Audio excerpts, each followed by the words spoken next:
Duke was once the city's most successful K-9 officer, but the one case he couldn't solve still haunted him in retirement.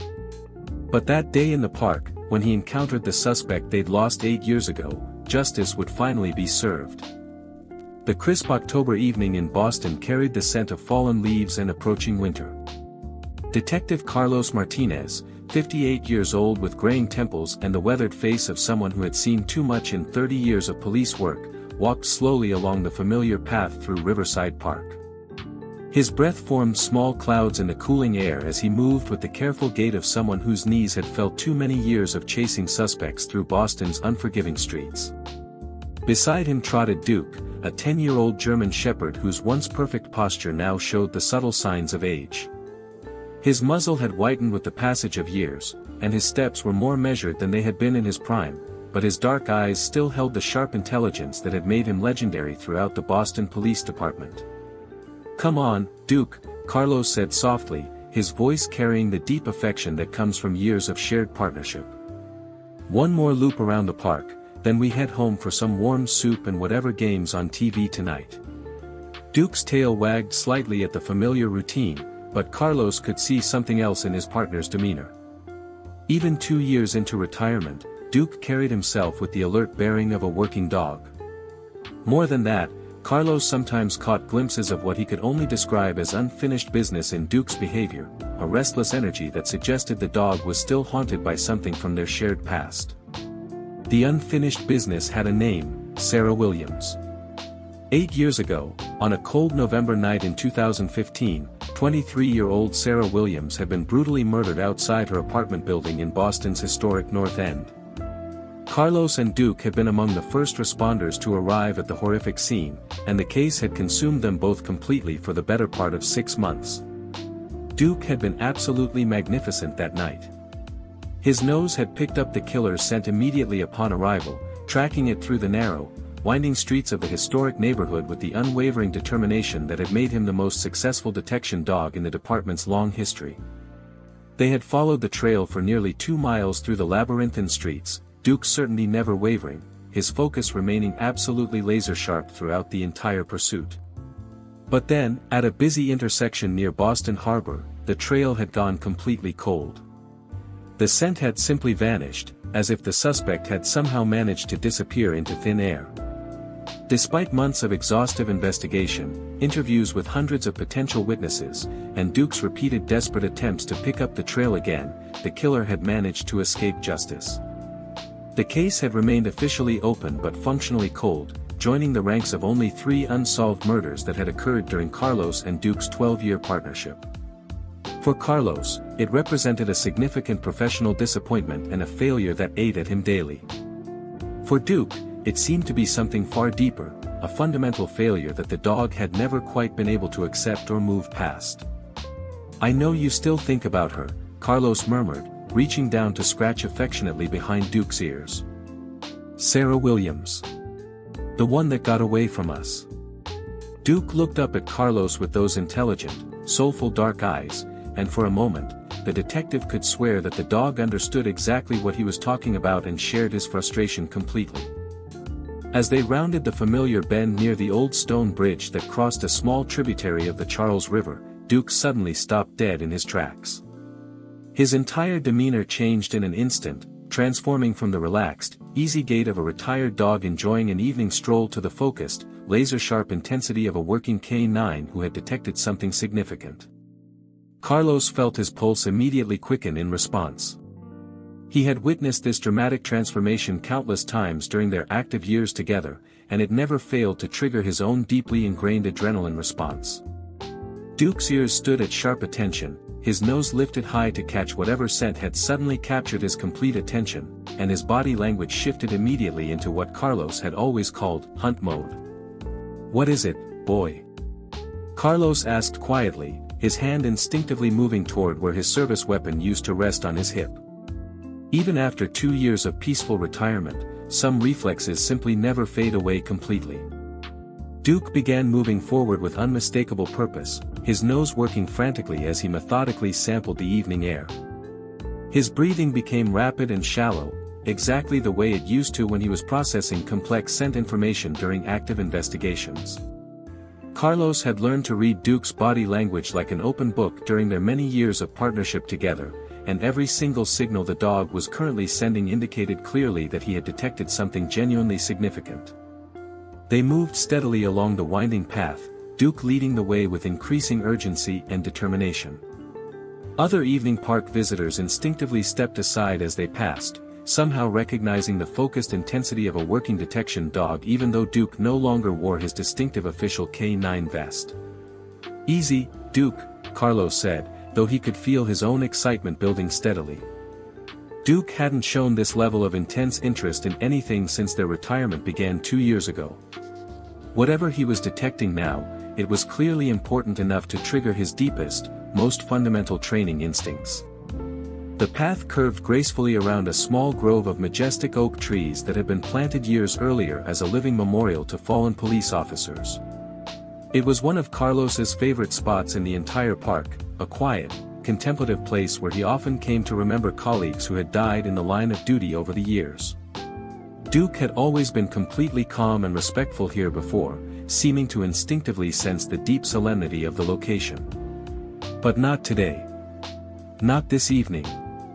Duke's pace increased noticeably to a determined trot, then almost to a full run, his nose never once leaving the invisible scent trail he was so intently following. Carlos had to stretch his aging legs considerably to keep up with his partner, his knees protesting loudly at the sudden dramatic increase in pace after their previously leisurely evening walk. Ahead of them, Carlos could clearly see a lone figure sitting by himself on one of the memorial benches. It was a middle-aged man dressed in a dark jacket and wearing a baseball cap pulled low over his face, apparently reading a newspaper calmly in the rapidly fading daylight. Nothing particularly unusual about the scene at first glance, except for Duke's absolutely extraordinary reaction to the man's presence. The German Shepherd approached the occupied bench with the same controlled, professional intensity that Carlos vividly remembered from their most important and challenging cases. Duke positioned himself approximately 10 feet from the unsuspecting man and immediately assumed the classic alert posture that had signaled successful detection hundreds of times during their distinguished career together. He sat perfectly straight and motionless, his unwavering gaze fixed directly on the man, his entire muscular body radiating the quiet confidence that comes with absolute certainty about what he had discovered. Carlos felt his entire world shift dramatically as he hurried to catch up to Duke and got his first clear, unobstructed look at the man sitting peacefully on the bench. The face was noticeably older now, the hairline had receded significantly, and there were deep lines around the eyes that definitely hadn't been there 8 long years ago. But there was absolutely no mistaking the distinctive facial features that had haunted both Carlos and Duke for nearly a decade. Thomas Mitchell. The man who had somehow managed to disappear completely into the night after Sarah Williams's brutal murder. "Thomas," Carlos said quietly, his voice carrying the full weight of 8 years of accumulated frustration, determination, and never-ending hope for justice. The man looked up sharply at the unexpected sound of his name being spoken, and Carlos watched with fascination as gradual recognition slowly dawned in Thomas's increasingly panicked eyes. For a brief split second, Thomas's face went completely white with shock, then immediately flushed bright red as pure panic began to set in. Detective Martinez," Thomas stammered helplessly, the newspaper falling forgotten from his suddenly trembling hands. "I really didn't expect to see you here." Carlos moved very slowly and deliberately, his hand steadily reaching for his cell phone while keeping his eyes constantly fixed on Thomas. Duke remained in his perfect alert position, never moving even slightly from his professional stance, his intense gaze locked unwaveringly on the man who had somehow managed to elude them for so many long, frustrating years. 8 years, Thomas," Carlos said with remarkable steadiness despite the adrenaline now coursing powerfully through his veins. 8 long years we've been searching for you. 8 years that Sarah Williams's devastated family has been waiting desperately for answers about what happened to their daughter." Thomas started to rise nervously from the bench, but Duke immediately adjusted his position with fluid precision, moving noticeably closer while emitting a low, unmistakably authoritative warning growl. It wasn't particularly aggressive, but it was absolutely clear in its meaning: sit down and stay exactly where you are. "I honestly don't know what you're talking about," Thomas said, but his voice completely lacked conviction. His hands were shaking visibly now, and beads of sweat had appeared prominently on his forehead despite the distinctly cool evening air. Carlos calmly dialed 911 while never once taking his eyes off Thomas. "This is Detective Carlos Martinez, badge number 2847, he said clearly into the phone. "I'm currently in Riverside Park with a suspect in the Sarah Williams murder case from 2015. I need backup and a patrol unit here immediately." The full reality of his situation seemed to hit Thomas all at once like a physical blow. His shoulders sagged in complete defeat, and he looked helplessly from Carlos to Duke with the unmistakable expression of a man who had been running desperately for 8 long years and had finally been caught. "That dog," Thomas said quietly, staring directly at Duke with a mixture of fear and grudging respect. "He's the one who tracked me that terrible night, isn't he?" Carlos felt an enormous surge of pride wash over him for his remarkable partner. "Duke never forgets a scent, Thomas. Never. You thought you had gotten away clean, but he's been carrying your distinctive trail in his memory all this time, waiting for this moment." As they waited tensely for backup to arrive, Thomas seemed to completely crumble under the overwhelming weight of 8 years of accumulated guilt and the steady, unblinking gaze of the German shepherd who had never stopped hunting him. Duke remained perfectly in position, as professional and focused as he had been during the most critical moments of his active duty years. "She wasn't supposed to die," Thomas said suddenly, his voice barely above a whisper. "I just wanted to talk to her. To make her understand how I really felt about her." Carlos felt his stomach tighten with barely controlled anger, but he managed to keep his voice completely level and professional. "So you made the decision to follow her home from work that night?" Thomas nodded miserably, tears beginning to form in his eyes. "She had rejected me again that day. At the coffee shop where she worked. I had been asking her out persistently for months, bringing her flowers regularly, trying desperately to show her how much I genuinely cared about her. But she kept saying no, kept telling me firmly to leave her alone. So you decided to force the issue rather than respect her wishes."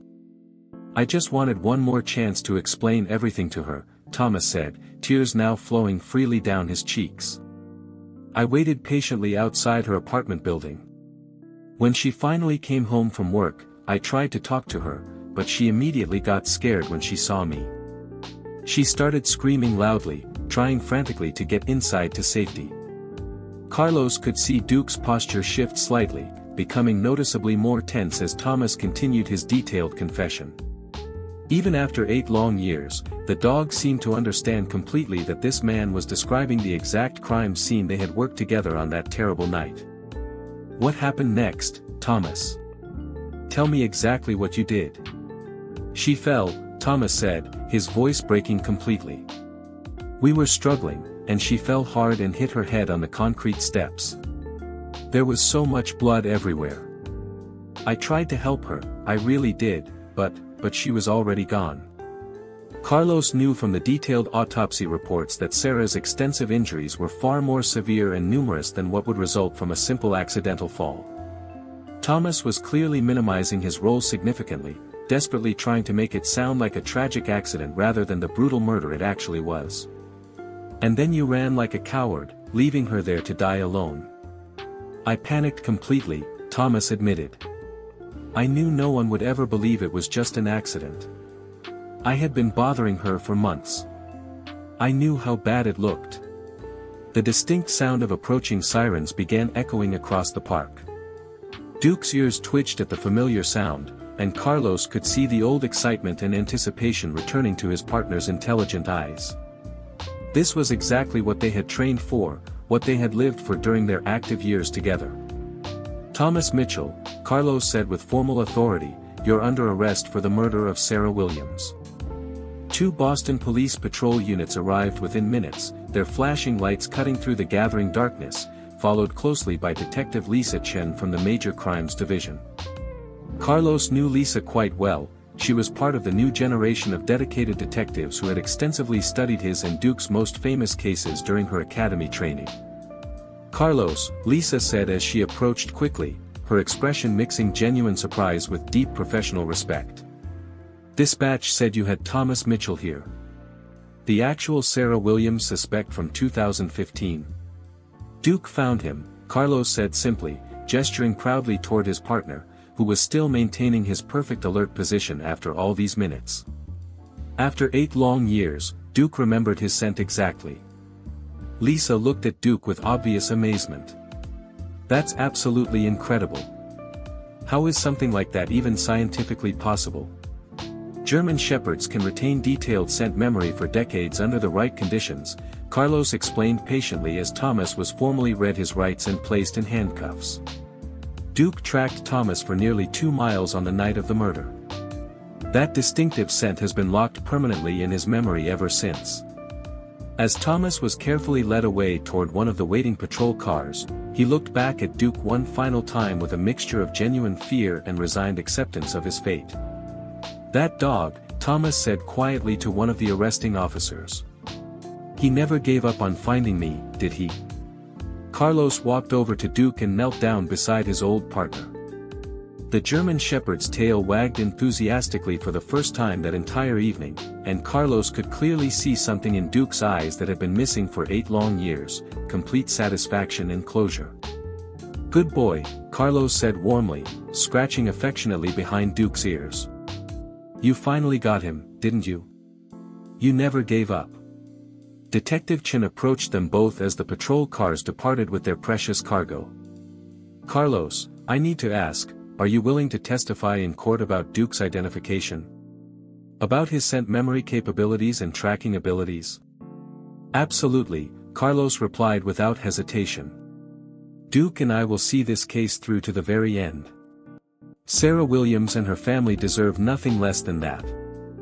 The next morning, Boston Police Headquarters buzzed with unprecedented excitement as news of Thomas Mitchell's dramatic arrest spread rapidly throughout the entire building. Cold cases were rarely solved so dramatically and publicly, and the fact that it was a retired K-9 who had made the crucial identification added an almost mythical quality to the entire story. Detective Chen had worked tirelessly through the night, coordinating closely with the district attorney's office and preparing all the necessary paperwork to officially reopen the Sarah Williams murder case. DNA evidence from the original crime scene, which had been carefully preserved but never successfully matched to any suspect, would now be compared to fresh samples taken from Thomas Mitchell. The preliminary DNA results came back within 48 hours, and they were absolutely conclusive. Thomas Mitchell is a perfect match for the genetic material found under Sarah's fingernails and on her clothing, Detective Chen announced to the assembled team. Carlos felt an enormous wave of vindication wash over him. Duke's identification had been completely correct, just as it had been hundreds of times during their active career together. The medical examiner also reviewed the original autopsy report in light of Thomas's confession. Sarah's injuries were entirely consistent with repeated blunt force trauma, not a single accidental fall as Thomas had claimed. The evidence clearly showed that Thomas had beaten her to death in a sustained attack, then attempted to make it appear accidental. Additionally, when they ran Thomas Mitchell's name through the National Criminal Database, they discovered he had a documented history of stalking charges in 2 other states. After leaving Massachusetts, he had moved to Connecticut, then Rhode Island, apparently running from his past and potentially leaving other victims in his wake. By that afternoon, news trucks had gathered outside Boston Police Headquarters. The story of the retired K-9 officer who had solved a cold case after 8 years had captured the public's imagination nationwide, and reporters from major outlets were clamoring for interviews with both Carlos and Duke. Captain Wong arranged a formal press conference for 3 p.m., and Carlos found himself in the unusual position of being nervous about speaking to the media. During his entire active career, he had always preferred to let his work speak for itself rather than seek publicity. The press conference was held in the department's main briefing room, with Carlos and Duke seated at a table facing 24 reporters and camera crews. Duke wore his retired K-9 vest for the special occasion, and Carlos couldn't help but notice how the dog seemed to puff up with visible pride at being back in an official capacity. "How is it possible for a dog to remember a specific scent after 8 full years?" one reporter asked. Carlos leaned into the microphone. "German Shepherds have approximately 300 million scent receptors, compared to only about 6 million in humans. Under the right conditions, they can retain specific scent memories for their entire lives. Duke tracked Thomas Mitchell for nearly 2 miles on the night of the murder. That distinctive scent was permanently stored in his memory. What exactly was Duke's reaction when he first recognized the suspect? Carlos looked down at his partner, who was sitting calmly despite all the attention and bright lights. Duke went into full alert mode immediately. Same exact posture, same intensity he showed during active duty. He never forgot that he had unfinished business with this case. The most difficult but meaningful part of the day came that evening, when Carlos and Duke made the emotional journey to visit the Williams family home in Dorchester. Margaret Williams, Sarah's mother, had aged visibly in the 8 years since her daughter's brutal murder, but her eyes immediately lit up with recognition when she saw Duke. "I remember you," she said softly, kneeling down to gently pet the German shepherd. "You were there that terrible night. You tried so hard to find him and bring him to justice." Carlos felt his throat tighten with deep emotion. "Duke never gave up, Mrs. Williams. He's been carrying this case with him all these years, waiting for the right moment." Margaret's husband Robert joined them in the modest living room, along with Sarah's younger sister Emily, who had been just 15 years old when Sarah was killed and was now a young woman of 23. "We never stopped believing that whoever did this terrible thing would eventually be caught," Robert said quietly. "But after so many years passed, we honestly started to lose hope." Emily looked at Duke with genuine wonder and gratitude. "How did he manage to remember after so long?" "Dogs form deep emotional connections to their work," Carlos explained carefully. "Duke knew we had lost someone very important that night. He knew we had failed to protect Sarah. That failure stayed with him and motivated him every single day." Emily knelt down beside Duke and whispered, "Thank you for never forgetting my sister. Thank you for bringing us justice." Duke's tail wagged gently, and Carlos could swear that the dog understood exactly what she had said and felt the full weight of her gratitude. The trial of Thomas Mitchell lasted 6 intensive days, with Duke's positive identification serving as a crucial cornerstone of the prosecution's case. Expert testimony about canine scent memory capabilities proved compelling to the jury, and they listened intently as Carlos described Duke's behavior in Riverside Park. "Duke showed absolutely no interest in any other person we encountered during our walk that evening," Carlos testified. "But when he detected Thomas Mitchell's scent, his reaction was immediate and absolute. This was exactly the same intense alertness he had displayed on the night of Sarah Williams's murder 8 years earlier." The defense's desperate strategy of claiming accidental death completely crumbled under the overwhelming weight of forensic evidence and expert testimony. The medical examiner's detailed description of Sarah's extensive injuries painted a clear picture of sustained, brutal violence that completely contradicted Mitchell's self-serving version of events. The jury deliberated for less than 3 hours before returning guilty verdicts on all charges: first-degree murder, stalking, and assault. Thomas Mitchell was sentenced to life in prison without the possibility of parole. As the sentence was formally read, Carlos looked down at Duke and saw something he hadn't seen in 8 long years: complete peace and closure. In the weeks following the trial, Duke became something of a national celebrity. The Boston Police Department held a special ceremony to honor his extraordinary service, presenting him with a formal commendation for extraordinary dedication to justice beyond the call of duty. "Duke represents the very best of police work," Commissioner Sarah Bradley said to the assembled crowd. "Persistence, loyalty, and an unwavering commitment to protecting the innocent. Even in retirement, he continued to serve this city and honor the memory of Sarah Williams." The Williams family attended the ceremony to thank both Carlos and Duke personally. "You never gave up on our daughter," Margaret Williams said, her voice thick with emotion. "Even when everyone else had moved on to other cases, you and Duke kept her memory alive in your hearts." Emily Williams, now pursuing a degree in criminal justice, knelt down beside Duke. "You're going to be in textbooks for years to come. Students will learn about your dedication and never giving up." The Sarah Williams case led to significant changes in how cold cases were handled nationwide. Several police departments implemented formal programs to keep retired K-9 officers available for scent identification work when relevant cases arose. Thomas Mitchell's conviction also opened up investigations in Connecticut and Rhode Island, where 2 other young women had been murdered in circumstances remarkably similar to Sarah's case. While Mitchell was never formally charged in those additional cases due to insufficient evidence, the connections were strong enough to provide some measure of closure to 2 more families. Carlos began speaking regularly at police academies about the importance of the human-animal bond in law enforcement and the critical value of never giving up on unsolved cases, no matter how much time passes. 5 years later, Carlos and Duke continued their educational work, though Duke moved much more slowly due to his advanced age. Their story had become legendary in law enforcement circles nationwide. "The most important thing I learned in 30 years of police work," Carlos would tell new recruits, "is that your partner will never let you down if you never let them down." Duke and I solved hundreds of cases together, but the one that mattered most was the one we solved after we retired. On quiet evenings, they still walked through Riverside Park together. Duke moved slowly now, his muzzle completely white and his steps careful, but his nose remained sharp, and his eyes still held the intelligence that had made him legendary. The bench where Thomas Mitchell had been sitting was now marked with a small memorial plaque, in memory of Sarah Williams, 1992 to 2015. Justice delayed is not justice denied. Carlos would often pause there to remember not just Sarah, but all the victims whose voices Duke had helped restore over their long partnership.